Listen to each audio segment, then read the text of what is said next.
A paz do Senhor para a igreja? Carta aos Efésios.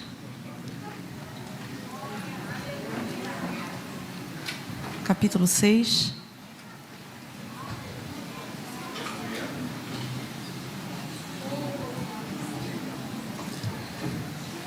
Verso 18. Minha versão é NVI, tá bom? Orem no Espírito em todas as ocasiões, com toda a oração e súplica, tendo isso em mente. Estejam atentos e perseverem na oração por todos os santos. Podem sentar.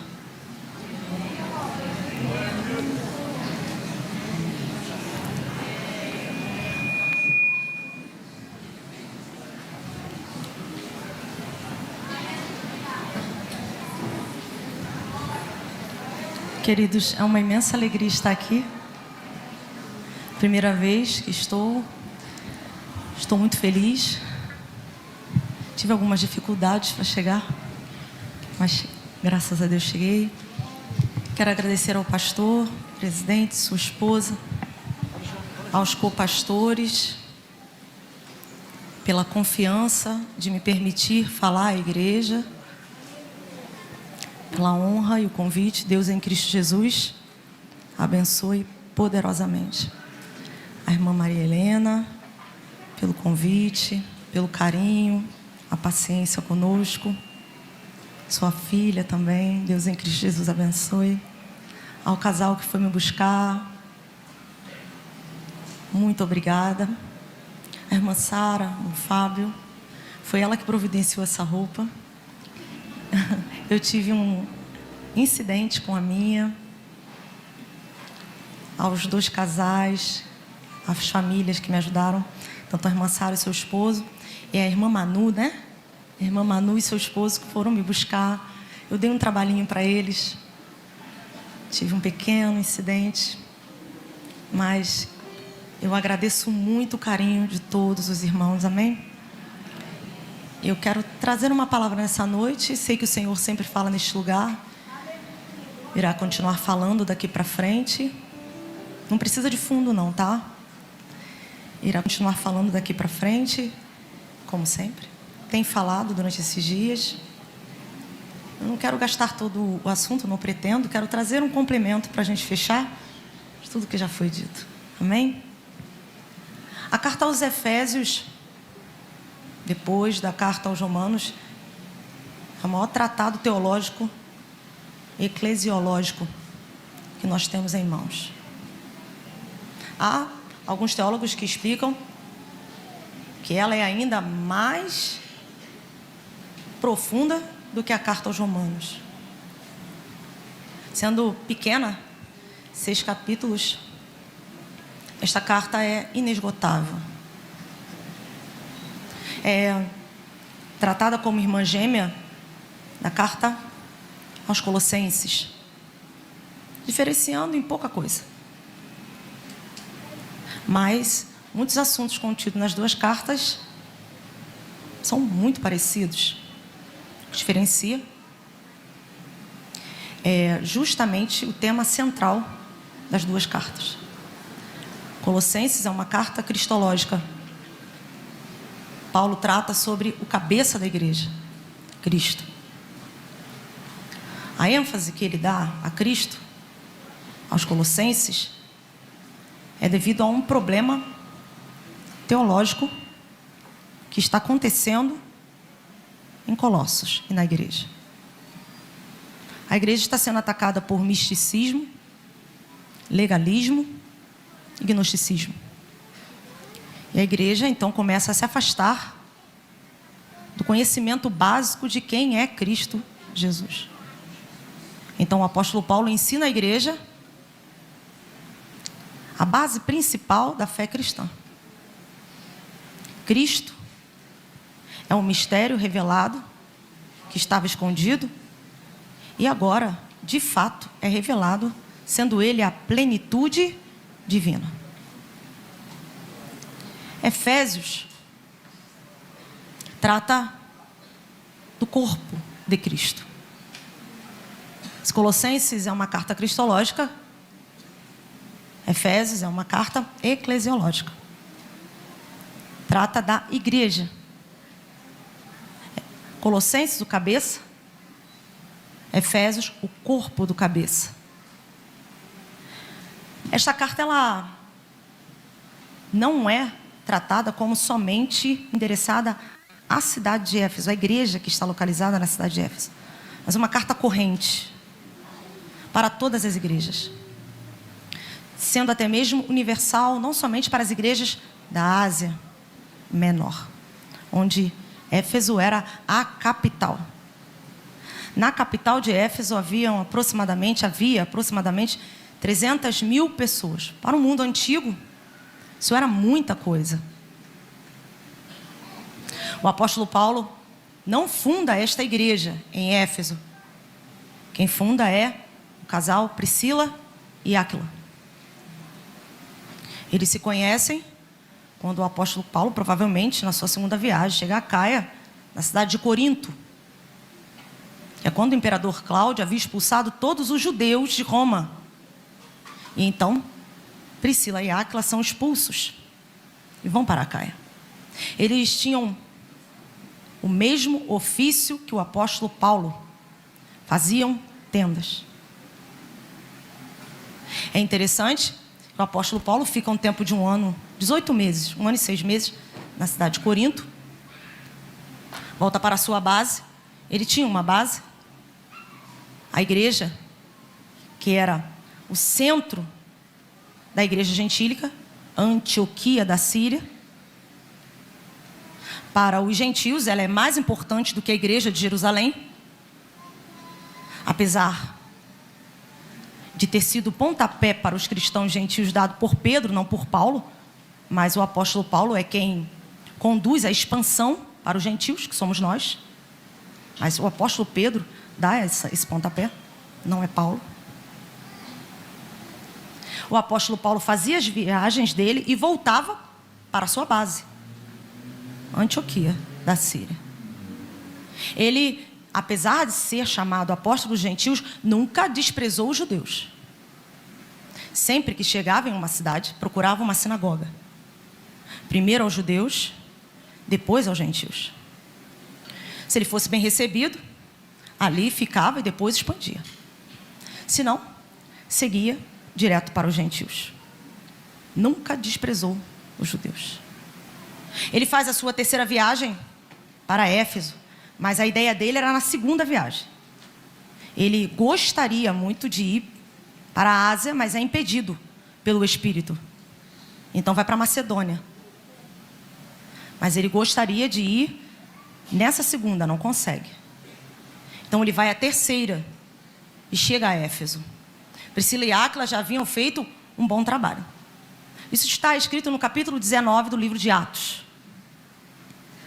Apolo está em Corinto.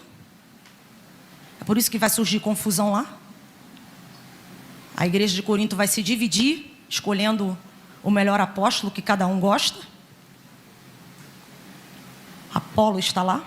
Paulo chega em Éfeso. Ele fica ali aproximadamente 3 anos. Ele mesmo diz que é uma porta que o Senhor abre. Então, ao chegar naquela cidade, ele provoca uma grande confusão. A cidade de Éfeso era uma grande capital e uma das mais importantes de Roma.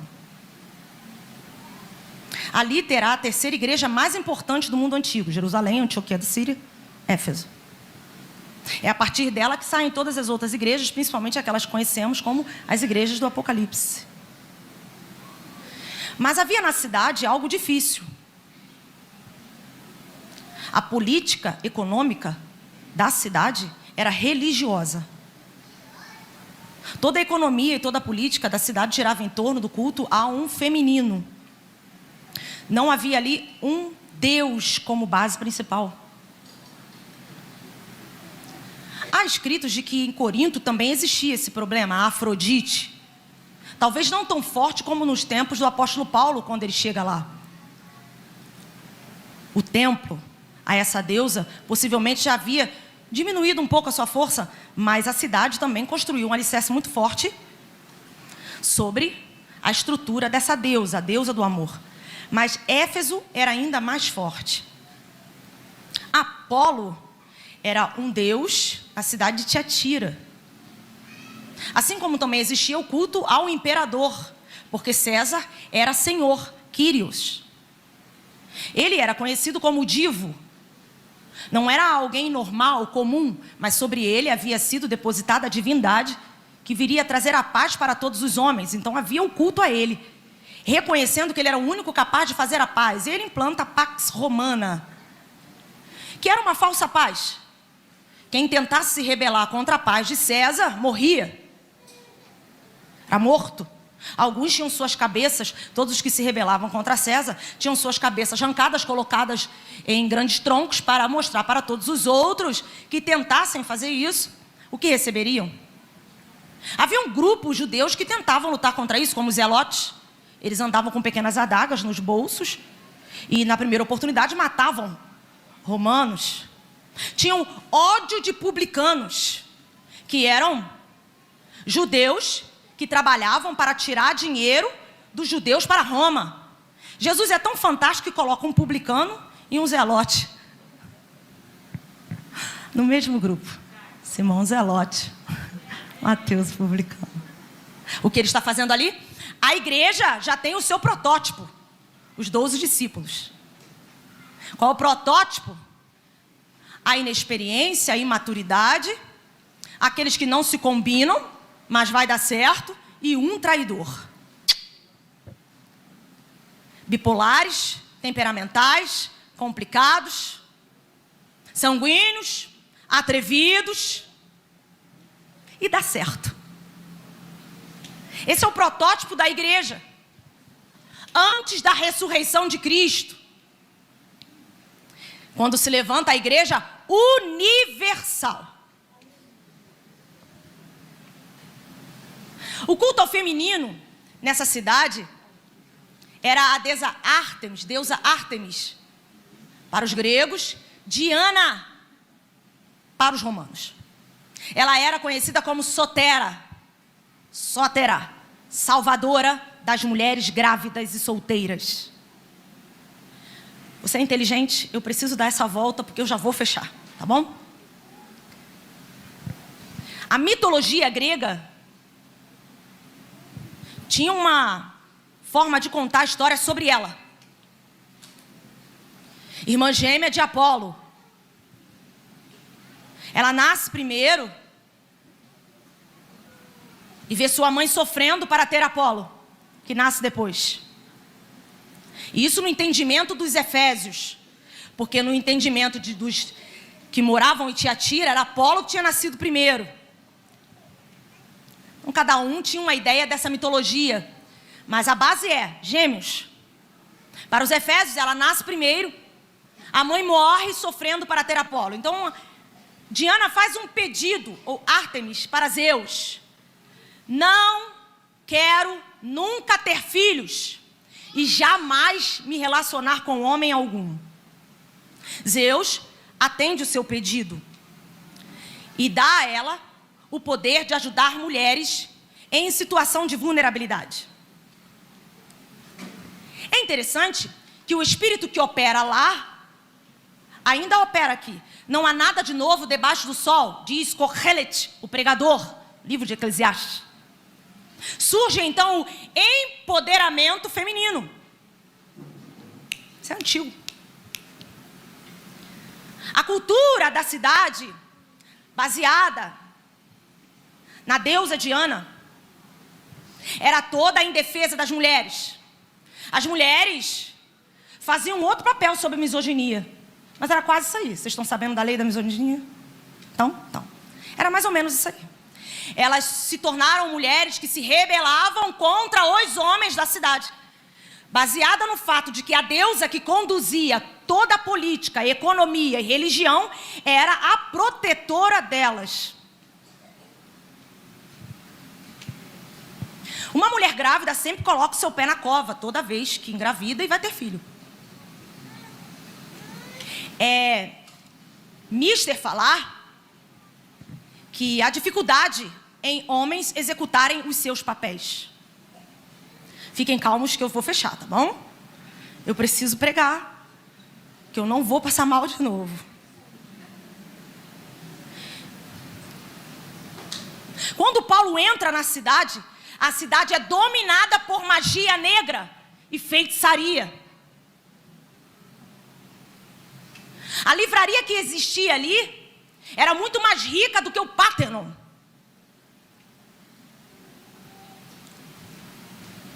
Quando ele entra com poder, os 12 discípulos que existiam na cidade não conheciam o revestimento do Espírito. São cheios do Espírito. Capítulo 19 de Atos. Ele entra na sinagoga e fica livre, falando algum tempo. Mas daqui a pouco, sobre ele vem uma resistência. Eles não querem mais ouvir o apóstolo Paulo. Paulo sai e vai para a escola de Tirano. E ali ele fica 2 anos pregando a palavra. Mas ele não somente prega, ele realiza milagre. Até os lenços dele eram levados para as pessoas serem curadas. Aquele povo começa a se converter e queimam aproximadamente o valor de 50.000 dracmas de livros de feitiçaria, magia negra, magia oculta, ocultismo. Isso vai gerando um prejuízo na cidade. Não fica por aí. Vendiam-se decalques da deusa Diana. Um ourives fazia, mas não somente um, vários. Ganhavam dinheiro fazendo... Tem outro nome para decalque, como é que é o nomezinho? Souvenir, né? Para você levar de lembrança. Isso enriquecia. Agora está dando prejuízo. Que as pessoas estão se entregando, estão confessando os seus pecados. Está acontecendo uma revolução na cidade. O evangelho entra com poder. Paulo fica 3 anos, mas depois é Timóteo que é mandado para lá. Timóteo era considerado jovem, na igreja tinha muitos anciãos, na igreja de Éfeso. Então ele encontra resistência. Então Paulo explica para ele, é uma carta pessoal, mas que há muitos que dizem que essa carta era lida diante da igreja. Ninguém despreze a tua mocidade. Não é porque chegou antes que vai desprezar a juventude de quem Deus levanta depois.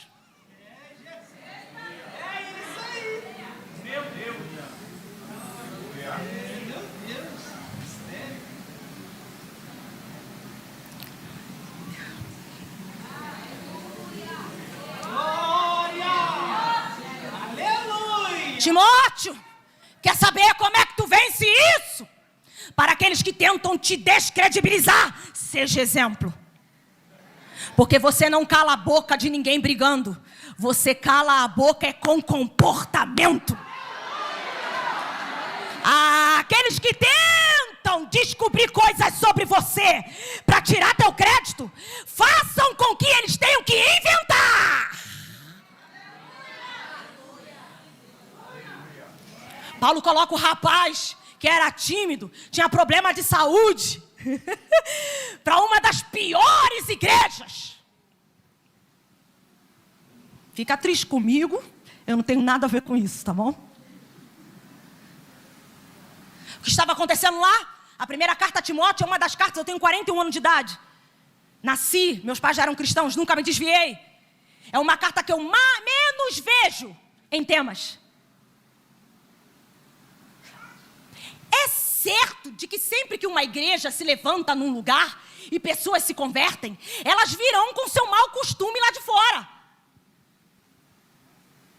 A cultura de um país não é um problema, a não ser se essa cultura contradiz Deus.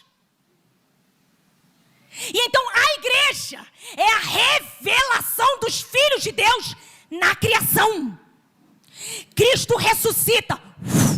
A igreja ressuscita. Bem-vindo ao reino de Deus na terra. O já, mas ainda não. O ainda não, mas já. O mundo tem que olhar para a igreja e ver. É um negócio ali que não é daqui. Isso é reino de Deus. Isso é igreja ressuscitada. Passamos da morte para a vida. Isso é Páscoa. Passagem. Oh, aleluia.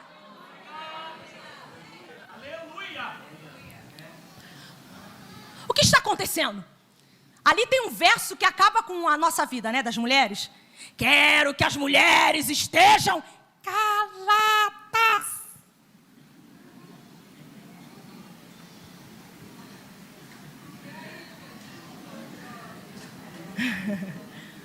Não é repetido em todas as cartas, então não é doutrina. É um problema do lugar. O que estava acontecendo? Então, o empoderamento de Ártemis estava entrando na igreja. Por isso que Paulo diz assim: homens, levantem a mão sem ira, sem contenda. Por quê? Paulo trata muito também das viúvas. Eu não vou entrar em 1 Timóteo, tá? Mas Paulo também trata muito sobre as viúvas. Viúvas que estavam na igreja, estavam trazendo do mundo a ideia de que o homem não presta, de que ter filho é perda de tempo e atrapalho de vida. E algumas estavam ensinando, pelo que se aproxima no entendimento, de que as mulheres casadas deveriam evitar chegar perto de seus maridos para evitar ter filhos, porque o homem é atrapalho de vida. Bem-vindo ao século 21. Mudou alguma coisa? Neca-tiquitibiriba. É só o nome que é diferente, mas o espírito em operação é o mesmíssimo. Qual é a tentativa? Divisão.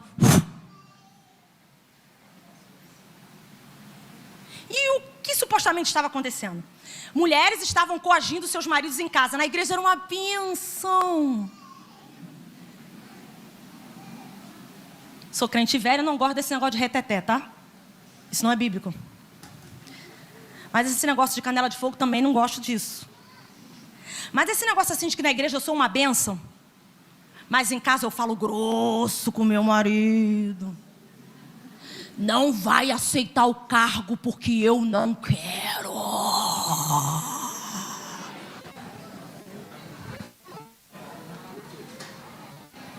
Vai ser frouxo assim? Bota pra quebrar, não aceita! Mas na igreja, sou uma florzinha de Jesus.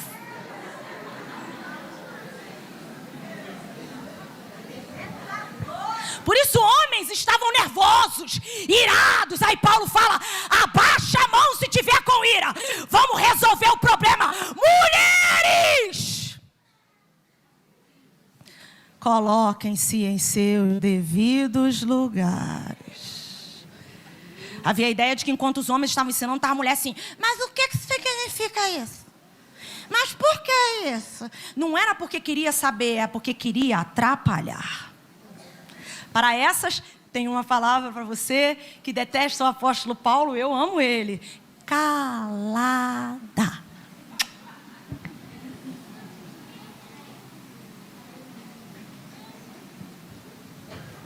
Temos hoje oportunidades que mulheres antigas não tiveram.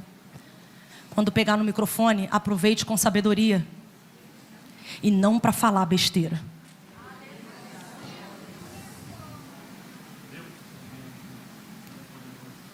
Esta igreja começou a ficar desunida, dividida. E essa divisão continuou um bom tempo. A primeira igreja que recebe uma carta de Jesus, Apocalipse, que também tem como pastor João. E ele cuida de Maria, mãe de Jesus, em Éfeso. E ele pastoreia a igreja de Éfeso. E Jesus escreve uma carta para essa igreja. Tu é boa pra caramba, hein? Ortodoxa. Pega todos os falsos profetas, apóstolos. Caramba, tu manda bem pra caramba na Bíblia. Tenho, porém...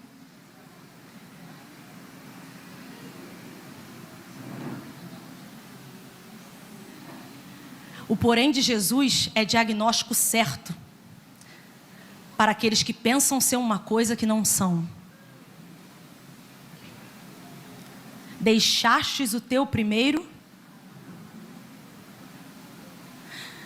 A gente confunde primeiro amor com voltar a fazer a obra, com fazer muita obra, muita coisa. Não, eles faziam boas obras. Jesus diz, vocês trabalham pra caramba. Mas ele estava tratando da intenção. Vocês trabalham muito, mas deixastes o primeiro amor. E quem não tem o primeiro amor, não tem o segundo amor. Quer saber quando eu amo a Deus? Como eu trato quem é a imagem dele. Se eu sou péssima com meus irmãos, isso é prova de que eu não amo a Deus. Então, eu posso fazer a obra de Deus só para provar que estou certa. Eu posso ensinar e bater e humilhar, mas a minha intenção não é trazer ao certo, é para simplesmente diminuir alguém. Eu posso usar a verdade como vara para acabar com a raça de alguém e não para levantar. Se a minha correção diminui e não levanta, ela não é espiritual, ela é carnal. Lembra-te de onde caístes. Arrepende-te.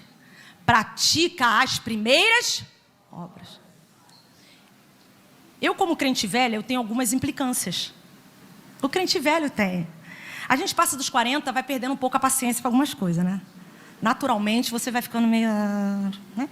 Por exemplo, você tentar forçar a presença de Deus. Não force. É natural quando Ele vem. Não precisa forçar. E uma vez eu me vi ensinando sobre algo e eu vi que eu estava com raiva. Ensinando. E o Espírito Santo tão lindamente me tratou e falou: você já passou pela fase da meninice. Por que você não está tendo paciência com quem está passando na fase que você já passou? Se você já cresceu, tenha paciência com quem ainda está crescendo. E aí nós chegamos na carta aos Efésios e eu já vou fechar. O apóstolo Paulo está escrevendo uma carta que é universal, tratando sobre o corpo de Cristo, a igreja. Então, primeiro, ele trata sobre Cristo. Os 3 primeiros capítulos, teoria pura. Essa é a característica do apóstolo Paulo. Os 3 últimos capítulos, a prática. Nos 3 primeiros capítulos, Paulo explica sobre a graça divina. Deus escolhe, Jesus redime e o Espírito é o penhor. Esse é o trabalho da Trindade. Deus planeja, Jesus executa, o Espírito Santo confirma. Arquiteto, engenheiro, mestre de obras. Bem-vindo à Trindade. Então, ninguém escolhe a si mesmo. Ninguém morreu por ninguém. E ninguém capacita ninguém. Deus escolhe, Jesus salva e o Espírito chama. Pela graça sois salvos, por meio da fé. E isso não vem de vós, é dom de Deus. Pronto, nivelou todo mundo.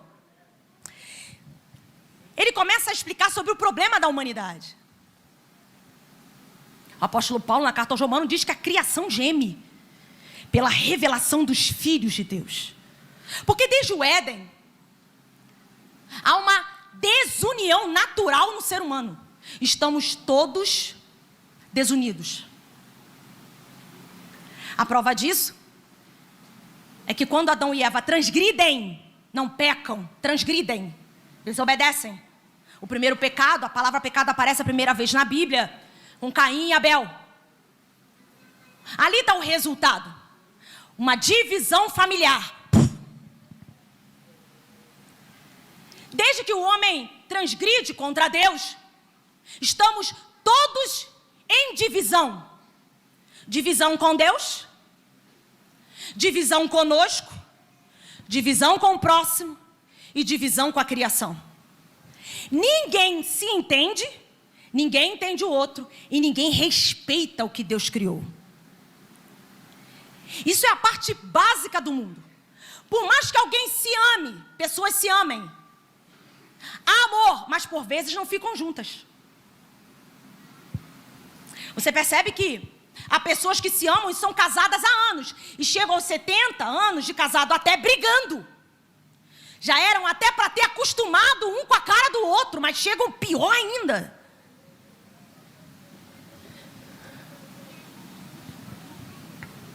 Dizemos que amamos a Deus, mas não conseguimos respeitar quem é nosso semelhante.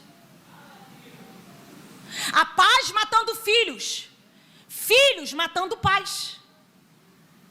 Repito, nem todo casamento acaba por falta de amor, mas por falta de autoconhecimento que traz falta de respeito ao outro.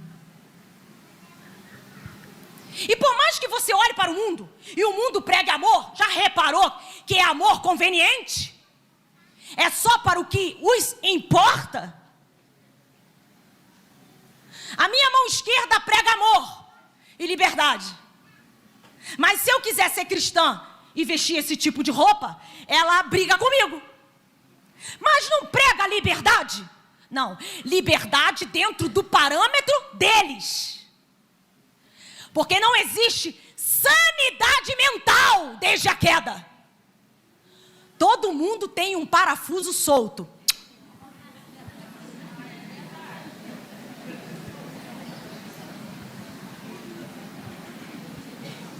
Você pode dizer assim, não, eu sou muito bem. Você já está errado.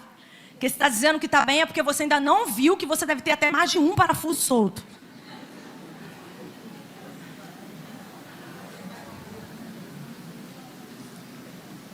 O homem não está só doente, está morto.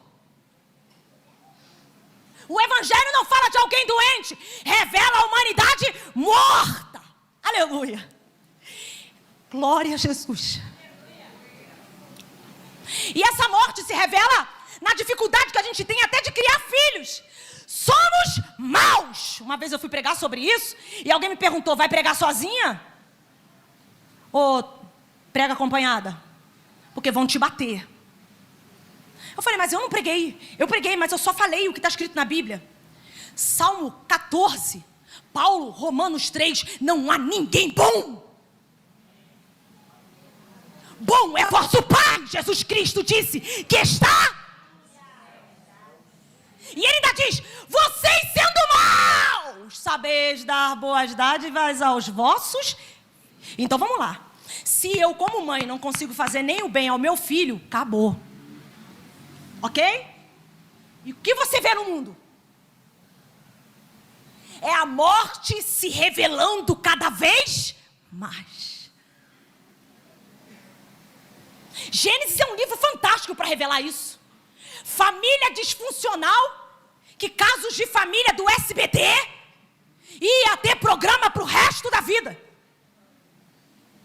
E em como Deus age na desfuncionalidade de famílias, mostrando que Ele não escolhe ninguém perfeito, porque senão Ele não escolheria ninguém, mas Ele escolhe imperfeitos para revelar aquele que seria o único perfeito.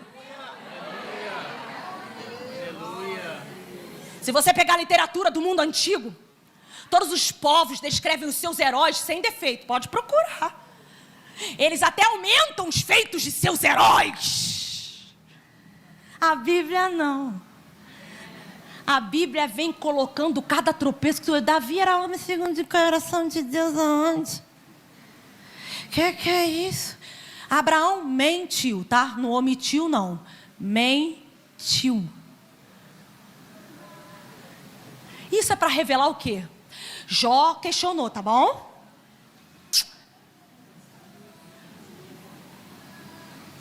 Eu ouvi um negócio aí, dizendo que Jó não questionou. Sim, é o maior questionador da Bíblia é Jó. Tanto que quando Deus quebra o silêncio, diz assim, quem é esse aí? Que está quebrando o silêncio com palavras sem sentido. Cinge teu lombro como homem. Eu vou te perguntar. E eu quero que tu responda. Onde estava tu? Interessante que Deus não responde com resposta. Responde com pergunta. E aí um hino diz: nunca vi um justo sem resposta. É romantismo. A Bíblia está cheia de homens que ficaram sem resposta para os seus problemas, mas que entenderam que Ele é a resposta para tudo que não tem resposta. Oh, aleluia! Não vim pregar sobre João, mas João revela este evangelho. Ninguém jamais viu a Deus, mas o Filho unigênito do Pai o revelou. Então, eu não sou compositora, não nasci com esse dom, mas se eu pudesse compor, eu faria assim, ó. Jesus explica a Deus. Jesus explica a Deus.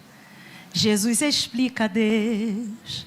E se duvida ou se acredita, Jesus explica a Deus. Porque a maior falácia que existe é o crente dizer que ninguém explica a Deus. Então o que tu está fazendo aqui?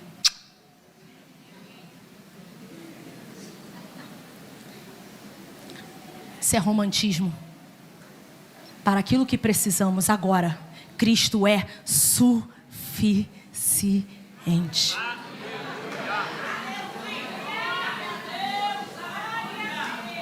Então Deus planeja, olha para o filho e diz: desce.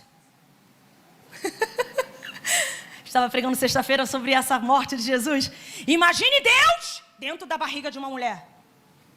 E eu aqui me achando a poderosa que ninguém pode nem pisar no meu dedinho mindinho. Pisou no meu calo. Aí Jesus diz: aprendei de mim.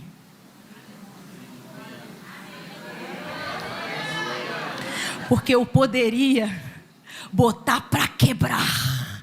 Mas o autor dos Hebreus diz que ele aprendeu obediência pelo que padeceu. Deus num corpo de um bebê.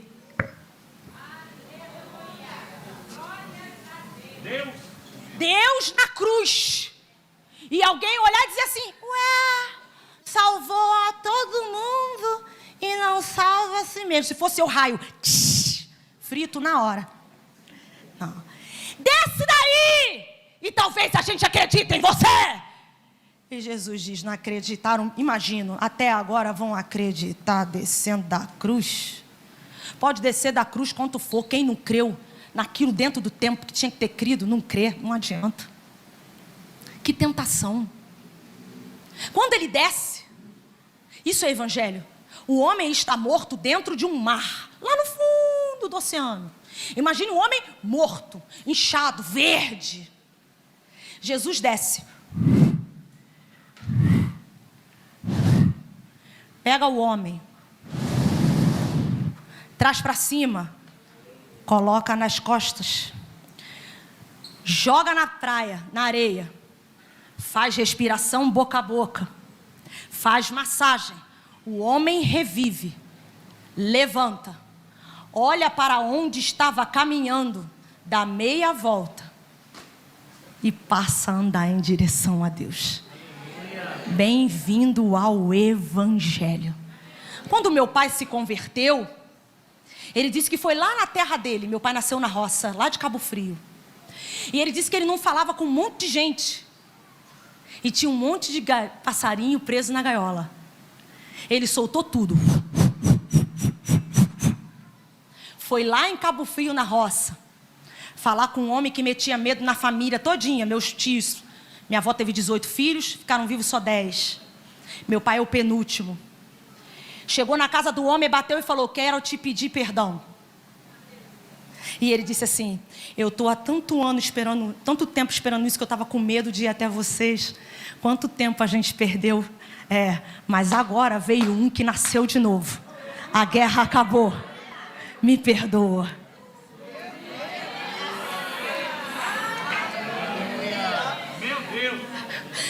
Por isso que Paulo diz, no capítulo 1, no verso 10, Deus resolveu convergir, unir todas as coisas em Cristo Jesus, celestiais e terrenas. Está tudo dividido. Ele é o Cristo cosmológico. Somente nele há condição de perdão. Somente nele há condição de reconciliação. Todo perdão pedido fora de Cristo é conveniência e interesse. Mas é só Cristo que faz lembrar você daquela pessoa que você odeia e que você não olha mais na cara ou vira o olho.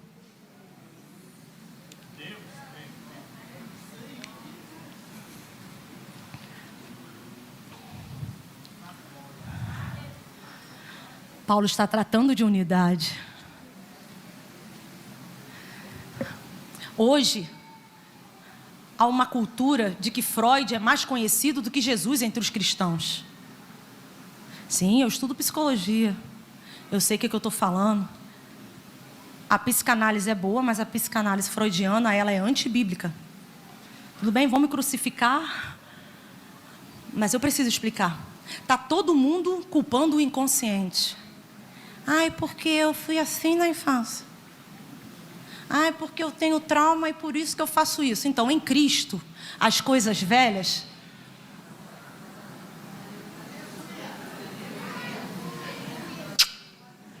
E então você não está mais autorizado a usar o teu passado como desculpa para magoar ou machucar ninguém.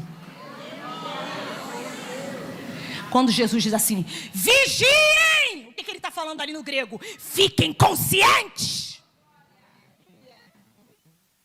Pare com essa mania de que é o meu eu ferido infantil que me leva a isso. Pode parar.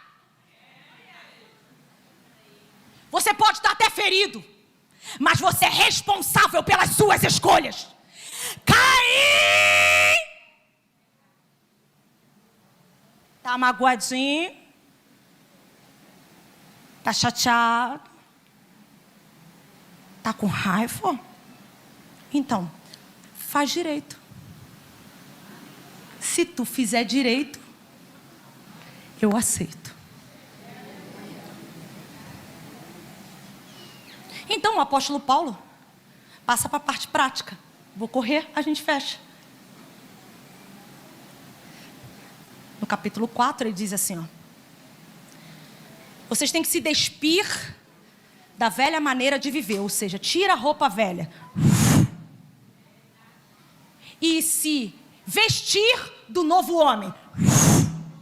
Olha a ordem. Primeiro você tira a roupa velha, aí tu põe a roupa nova. Que roupa é essa? Ele explica. Larga a mentira e bora falar a verdade com seu próximo. Quando vocês ficarem irados, não pequem. Acalmem a sua ira antes do sol se pôr. Não deem lugar ao... Ai, mas o diabo está furioso na minha vida. Quem abriu a porta?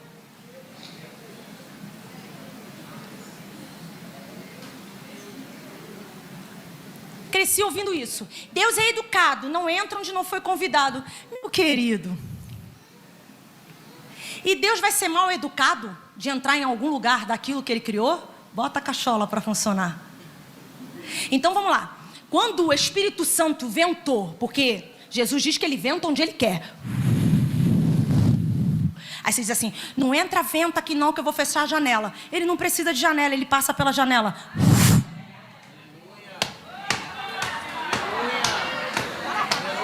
Ele venta onde Ele quer. Nesse momento Ele está ventando em lugares que você menos imagina.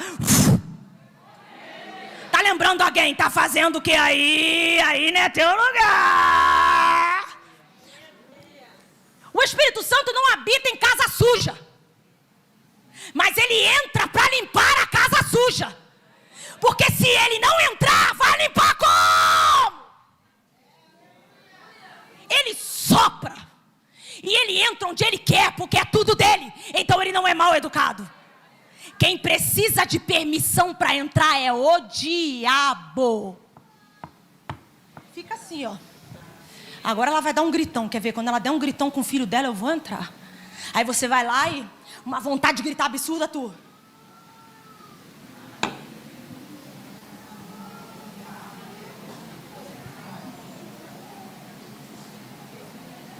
Ele entra? Não. Se o diabo está fazendo graça na nossa casa, é porque alguém está abrindo algum espaço para ele.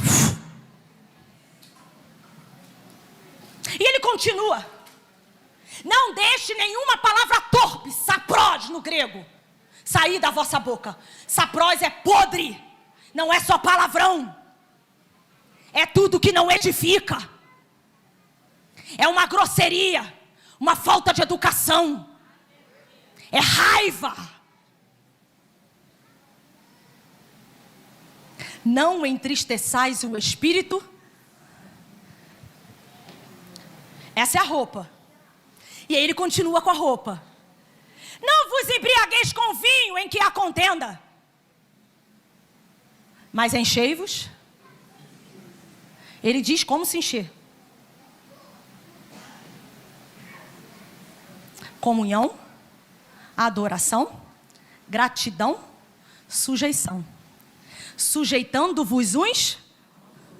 Aí acabou a brincadeira, vai todo mundo para casa. Mulheres! Então, primeiro tu tira a roupa velha. Agora a gente vai botar roupa nova. Despir, vestir.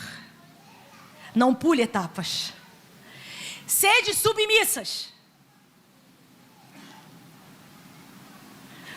aos vossos maridos. Eu sei que já tem mulher me olhando assim. Assim como a igreja é submissa a Cristo, que é o cabeça dela. Alguém diz, não suporta esse negócio. Aí Paulo vem e faz tudo ao contrário que uma literatura antiga tem. Maridos, mandem! Maridos, mandem! Amém! Tudo bem. Na literatura antiga era até aceito o amém.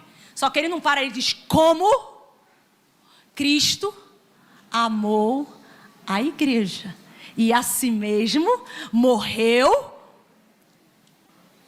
Então não é a mulher que morre pelo casamento, é o marido. Tudo bem?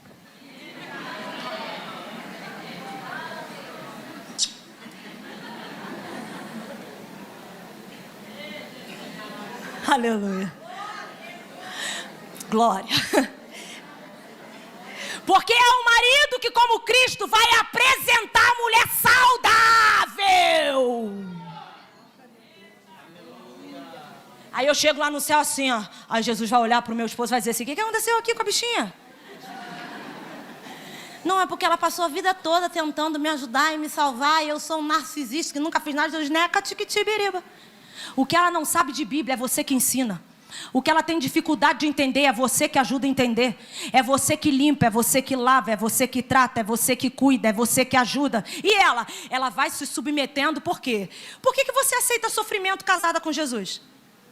Porque o Senhor aceita que Jesus te faça sofrer e continua com Ele?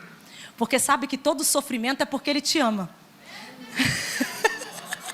Assim é a mulher, quando ela confia no homem dela, quando ela sabe que ele a ama, ela vai doer a pouco e auxuir com ele. Submissão é resposta a um amor. Não é na pressão, é no amor. Não é no amor que permite tudo, mas é no amor que sabe o que está fazendo. O eufemismo para quando Deus bota Adão para dormir, ali é eufemismo, é morte. Deus mata Adão. E enquanto ele está morto, ele tira do lado. Pode ser costela, pode, mas é também do lado. Tira assim, ó, como que por osmose, assim, ó. Quando ele abre o olho, ele diz, caramba, mas rapaz, enquanto eu estava morto, olha o que apareceu aqui. Vem Cristo. Isso é fantástico. Quando Eva, que ainda é mulher, erra, e Deus vem e pergunta para Adão, o que tu fez? Adão, foi a mulher que tu me deu. Vem Jesus, sobe numa cruz, morre, A mulher dele, a noiva, ressuscita. E ele diz ao pai: deixa que eu pago o preço, porque a culpa não é dela. É minha! Por isso Paulo diz: é um mistério!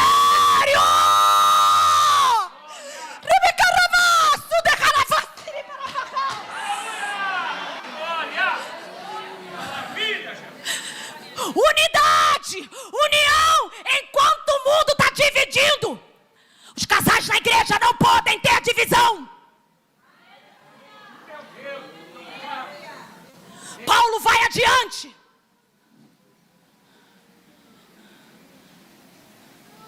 Vós, filhos, sede obedientes, honre. Perceba, irmãos, eu vou terminar. Eu preciso entregar.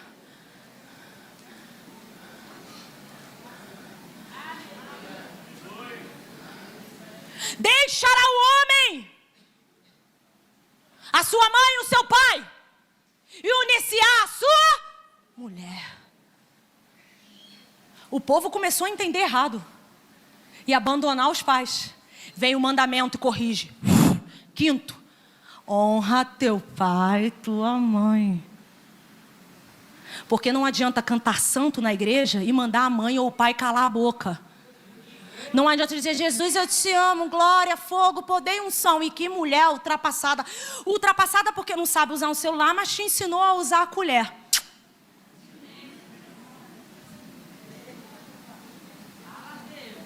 Eita glória! Obrigado.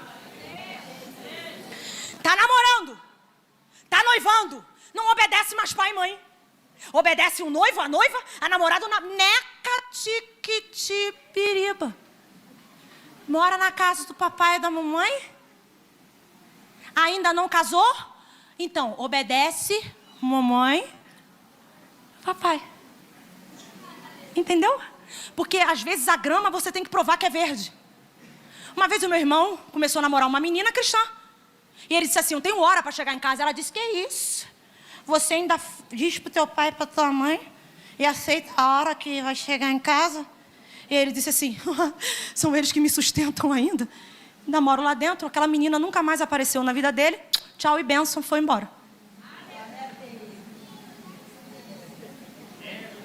Começaram a entender errado, honrar pai e mãe. Então pai e mãe começaram a perturbar os filhos. Aí Paulo vem e diz assim: vós pais, não irritem os seus filhos. Um dia a gente conversa melhor sobre isso. Mas mamãe, o seu filho casado não é seu marido. É marido da esposa dele. Mamãe, a sua mãe, a sua filha casada não é controle seu. Ela é do esposo dela. Sabe de onde vem a maioria das brigas? É quando a gente não respeita o casamento dos nossos filhos. E a gente quer entrar onde não pode entrar. Ah, mas sou eu que tomo conta do meu neto. Não, tu toma conta, tu não é mãe, tu não é pai. Tudo bem até aí? Vou fechar. Despir, vestir. Depois eu falo dos senhores e servos. Despir, vestir. E agora? Revestir. Porque não adianta revestir por cima de remendo velho. E nem roupa velha. Tem que tirar a roupa velha primeiro, botar a roupa nova direito, para tratar do assunto que dá para tratar. No demais, naquilo que você não pode fazer, que é espiritual, aí sim, orando em todo o tempo. Porque como que você veste a armadura? Orando. Porque se tu não orar no Espírito, que não é no teu Espírito, é no Espírito Santo, você não tem poder para fazer isso. Você não vai conseguir unir. Naturalmente você vai desunir. Porque dentro de nós há uma desunião. Só que Cristo nos chama a unidade. É básico. Alguém falou de alguém, vem aquele desejo de fazer fofoca. Que a neurociência diz que a gente gosta de falar da vida dos outros. Ativa uma área de prazer no cérebro.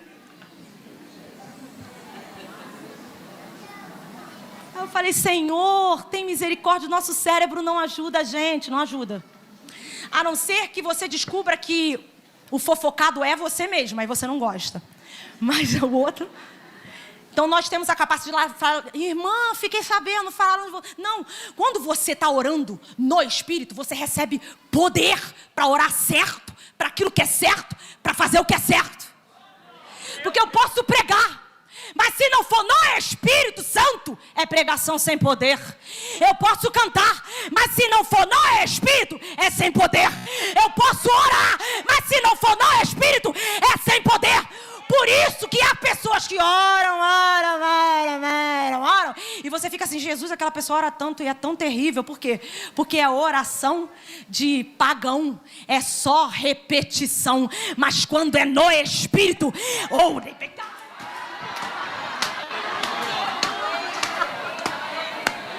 e como é uma oração do Espírito, Pai, se possível, passa. Eu não quero passar isso aí. Passa de mim. Aí o Espírito vem e... Tararatata. Lembra-se do teu propósito. Todavia, seja feita.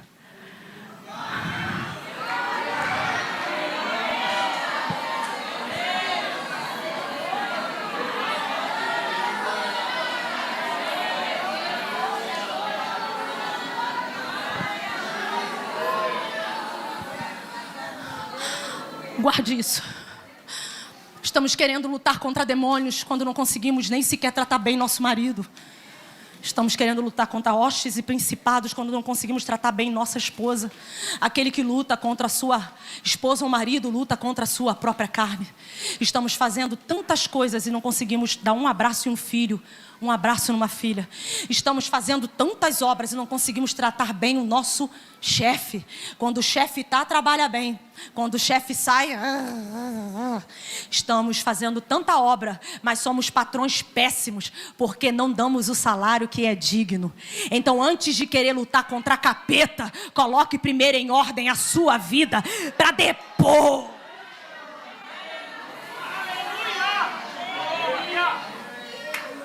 Por isso que tem crente sendo humilhado pelo diabo. Eu já vi diabo se manifestar e mandar calar a boca. Capítulo 19 de Éfeso, não é? Os filhos de Seva.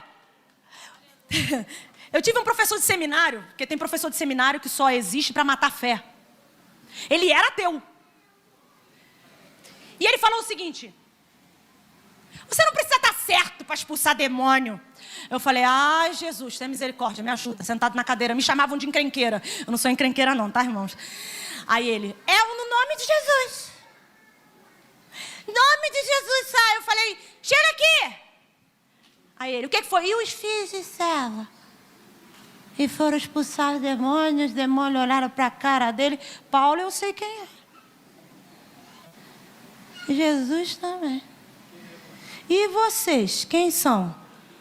Deu uma surra em todos eles e botou para casa. Te acerta. Te apruma. Primeiro o ordinário, depois o extraordinário. Como eu faço isso? Só orando. Porque senão é cada confusão que a gente entra. Deus te abençoe. Obrigada por me ouvir. Perdoe as minhas falhas, minhas faltas. Foi uma benção estar com vocês. Pode dar um Fá maior para mim? Vou cantar. Vocês conhecem Raquel Silva? Irmãos, me ajude. Assembleana da Bahia. Raquel Silva. Cantar um pedacinho para a gente fechar. Se sair ruim, pode reparar. Estou com asma. Fá maior. Filho, eu já te vi. Sei como estar. A palavra eu não mudo. Se eu falei, acontecerá. E porque entristece o teu coração, ora, se a vitória é certa, passa o vento e chuva, mas chega o verão. Quando Abraão clamou no altar, eu respondi. Quando Daniel desceu na cova, eu lá cheguei. Quando os 3 jovens entraram no fogo, lá desci. Quando José foi vendido, encontrei. Quando Josafá me invocou, entrei na guerra. Quando Mardoqueu foi humilhado, eu defendi. Quando Josué estava lutando, o sol parou. Quando Israel se viu aflito, eu ouvi. Não.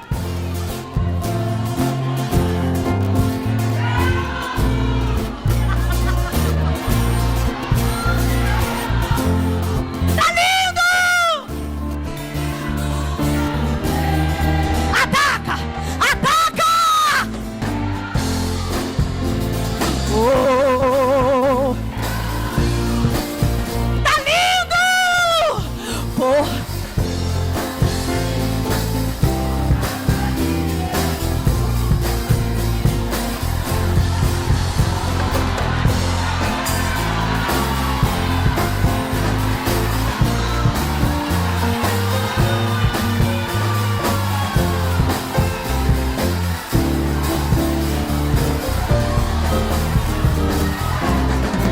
Eu vou fazer uma pergunta apenas para vocês. Você responde. Ela está contratada?